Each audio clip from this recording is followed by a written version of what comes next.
بسم الله الرحمن الرحيم. marka hore waxaan u mahadcelinayaa Ilaahay subxaanahu wa tacaala. marka labaad madaxda dowlad goboleedka Jubbaland oo hore u ballan qaaday in maxaan ku radaa doorashada aysan ka harin maxaan ku radaa guddoonka baarlamaanka iyo guddoonka madaxweynaha inaysan ka harin ballan qaaday maadaama hore loo ballan qaaday deegaan doorashada ay ahayd xarunta gobolka Galbeed carqalado jira awgeed ayaa waxaa loo wareejiyay maxaan ku radaa degmada Ceelwaaq. doorashadan waxaa hogaaminaya ra'iisul wasaaraha qaranka maxaan ku radaa iyo dowlad goboleedka markaas doorashada ay ka socoto. xaqiiqdii afarta dowlad goboleed oo kale si madax bannaan ay u qabteen. dowlad goboleedka Jubbalandna xaraan maahan, asagana wuxuu u qabanayaa si madax bannaan. deegaan doorashada waxaa loo bedelay degmada Ceelwaaq. degmada Ceelwaaqna waa goob ka tirsan gobolka Gada. xaqiiqdii shacabka reer Gada aad bay arrintaas ugu farxeen. maxaan ku radaa inta la qaldi jirimaha intoodii waxgaradka ahayd aad bay ugu farxeen. degmada Ceelwaaqna waa degmo baaxad weyn oo ka tirsan gobolka Gada.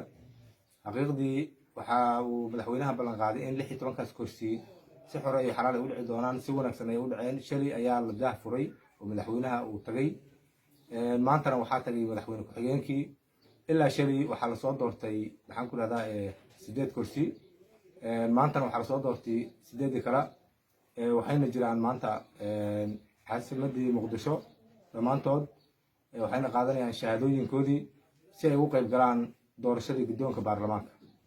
xaqiiqdii arrintaas aad iyo aad waxaan ugu mahadcelinaynaa madaxweynaha dowlad goboleedka Jubbaland. waxaa kaloo u mahadcelinaynaa guddiga doorashooyinka heer federaal iyo heer dowlad goboleed iyo madaxweyne ku-xigeenka dowlad goboleedka Jubbaland iyo ugaaska beesha sida ugaas Maxamed Xasan Yarow oo soo saxeexay 16kaas kursi. runtii si wanaagsan maxaan ku radaa uga hagar baxay, isagoo maxaan ku radaa aad uga hadlay in badan inay garbaari ka qabsoonto. markii ka qabsoon weydina haddana la qaatay dowlad goboleedka Jubbaland deegaan doorashada degmada Ceelwaaq.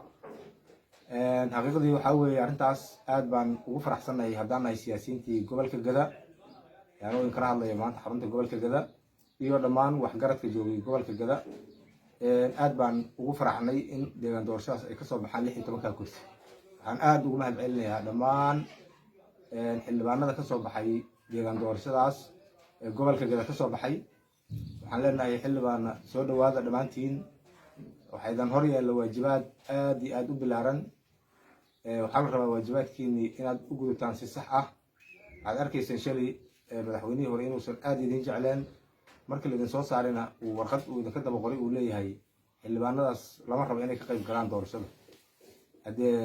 hadday tiisa tahay kamaadan qayb gasheen, laakiin waxaad ugu qayb gasheen tii ilaahay iyo maamul goboleedka Jubbaland oo idin wata iyo shacabkii reer Gado oo idin wata iyo madasha maxaan ku radaa xildhibaanadii guddiga doorashooyinka heer federaal iyo heer dowlad goboleed oo idin soo saaray. waxaan idin leenahay markaa mar haddii sidaa laydinla diriray kolley adinkan sidaa u diriraysaan waa taqaanaan. wax hadda laydin farayo gaar ma jiraan. waxaan leenahay insha allahu shaqadiina iyo waajibaadka idin hor yeela guta. waxaan rabnaa annaga doorashadaas waxa aan sugayna dhammaan waa doorashada ka socota dalka Soomaaliya guud ahaan. maantana waxay u taallaa xildhibaanada qaranka qaybahooda kala duwan dhammaantood, aqalka hore sare iyo aqalka hooseba.